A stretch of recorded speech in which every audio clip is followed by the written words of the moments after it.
ঊনকোটি জেলা সদর কৈলাসহর মহকুমার বিভিন্ন এলাকায় বিগত 4 দিন ধরে বিদ্যুৎ পরিষেবা স্বাভাবিক নয়।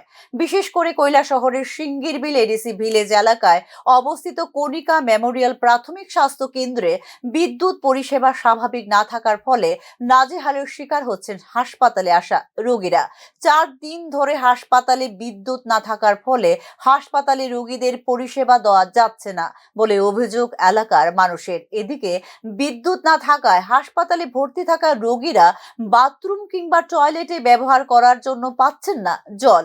তাছাড়া হাসপাতালে পানীয় জলেরও শুরু হয়েছে হাহাকার বলে জানিয়েছেন কর্তব্যরত চিকিৎসক। এটা কণিকা মেমোরিয়াল হসপিটাল সিঙ্গিরবিলে কৈলাসহর আন্ডারে। অ্যাকচুয়ালি এই সিজনে দেখা যায় প্রায় সময় ইলেকট্রিক্যাল একটু সমস্যা হয়। তো লাস্ট 1-2 দিন ধরে এরকম একটু অসুবিধা হয়েছিল, কারেন্টটা খুব বেশি আপ ডাউন করতেছিল। তো যার ফলে আমরা এখানে কিছু সমস্যা দেখা দিয়েছে।